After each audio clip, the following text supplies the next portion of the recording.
Welcome to Inside the Zone. I'm Andy McDonald filling in for Glenn Marini, joined by News Sentinel Justin Kenny. And if one is, a fluke, two, a coincidence, three is a pattern, and we're through week 3 of the high school football season. And let's start in the SAC. There's 3 undefeated teams. What have you seen out of the SAC? Well, I think we've seen what we expected from Snyder, sitting there 3-0. Homestead, I guess we kind of thought Homestead would be there. Yeah. Then Bishop Dwenger is the big unknown still, because I don't think they've really been challenged yet. But through the first 3 weeks, I think we can see a clear 1, 2, 3 in the SAC.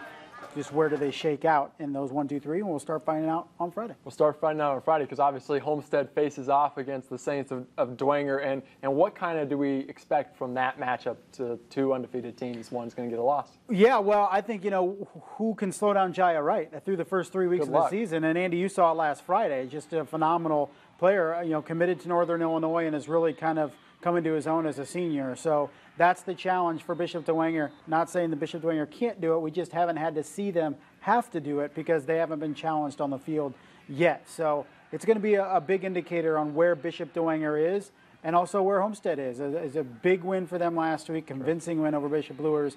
Now they get the other Bishop coming up on Friday with the Saints. And the Homestead team is kind of an interesting team to me, because I've been out there the last couple weeks, and the 44-point win over Luers, that was impressive. Luers really didn't have much go their way that night, I don't think they're 44 points better than Luers, but I still think they're impressive. They got Dwenger this week, and then they go to Lucas Oil to play Snyder in the next couple weeks. I mean, how big of a couple weeks is this for those Spartans? Yeah, definitely. It's huge, and I think their defense, too, has to really step up. It held Bishop Luers to 3 points, which I think we've kind of glossed over based on them dropping 47 points. But to hold Bishop Luers to 3 points, and yeah, Bishop Luers had issues with turnovers, but some of those were forced by Homestead. So we talk so much about Tico Brown up front for Homestead, but he is getting a lot of help as some of those newer guys that did not play much last year are really starting to hit their stride and really be comfortable in varsity football and playing tremendous right now. And I remember being on the sideline for the game before that with Homestead Concordia Lutheran, and Snyder may be a little bit overlooked. And I remember being on the sideline, and they announced the score of their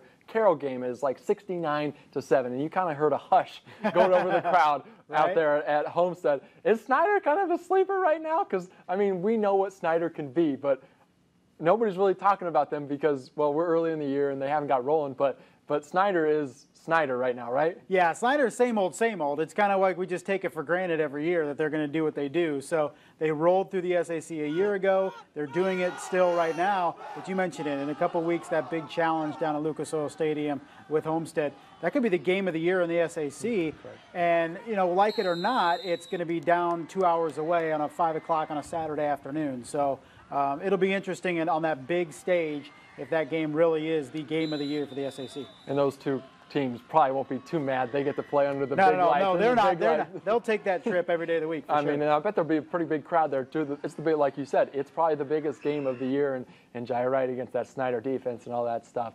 Let's change gears a little bit. And Wayne, they got their first win of the season, their third in the last 3 years, and there's a lot of buzz about that program, about where they're going, where they are. I mean, could that be a momentum builder for them?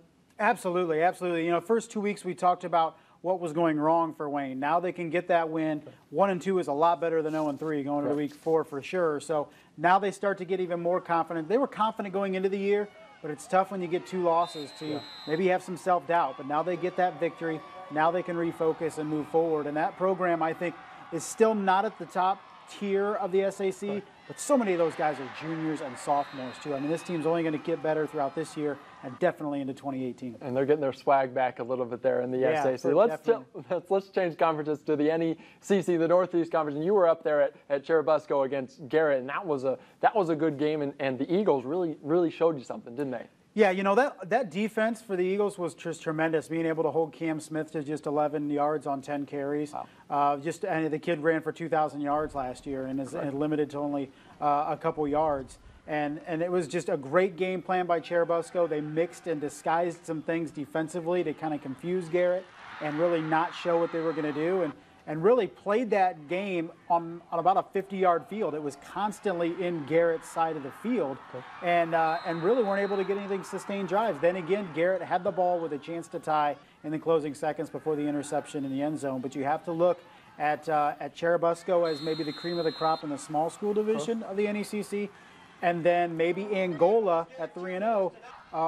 The Angola Garrett will play later in the season, but maybe you look at Angola being a little bit touch better than Garrett right now. Impossible to say for sure, but you really have to like the way Cherubusco came out and won that game last Friday. And I was going to go back to Cherubusco a little bit because obviously they beat Garrett last year 7-6 in a slobber knocker, as one of my former colleagues would call it, a slobber knocker. And there might have been a little bit more amped up for Garrett this year. Did it surprise you the way that turned out, knowing that maybe Garrett couldn't look past Cherubusco, that this game was something that's one of their 2 losses last year for the Railroaders? I mean, a game that they were looking forward to, and they still come out and get the win. Yeah, definitely. You know, that 2-game stretch this last year with Paul Sade said for Cherubusco, that Garrett game and that Eastside game was really, we took 1 week for granted, and then it kind of carried into the first week of the division schedule, which will be the same thing this week for Cherubusco.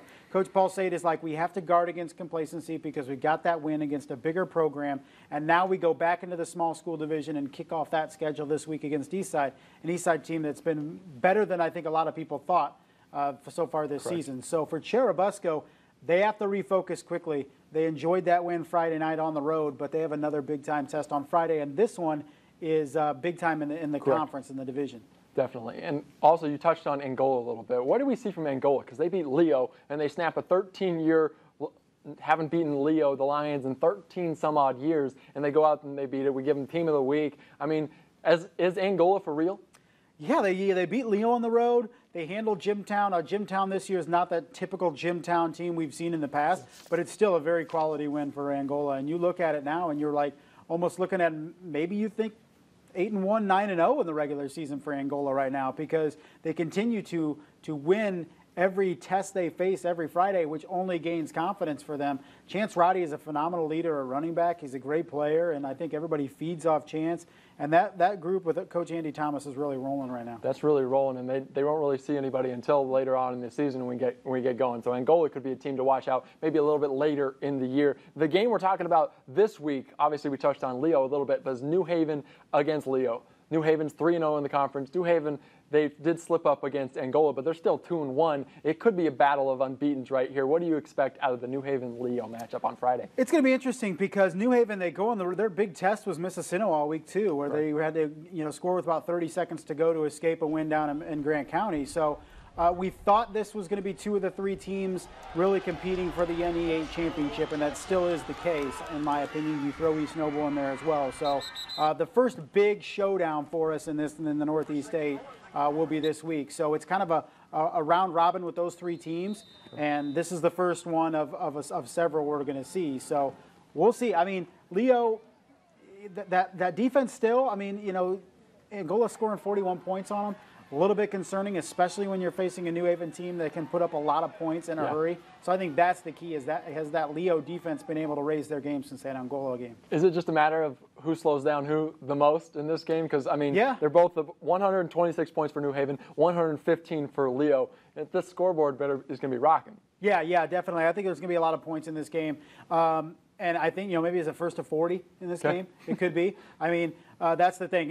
Coach Jared Souter is going to have his team refocus because I think they did learn a lot in that Angola loss, and maybe a gut check of sorts. It didn't hurt them in the post. They weren't in the postseason. They weren't even in conference when that game was played, and they took a loss. So now they get a clean slate, and they try to take care of business against New Haven. There's 2 other teams at 2-1 in that conference, in Columbia City, who sneaked out a win with a 2-point conversion, and then East Noble with Andrew McCormick, and he broke the passing record up there at East Noble.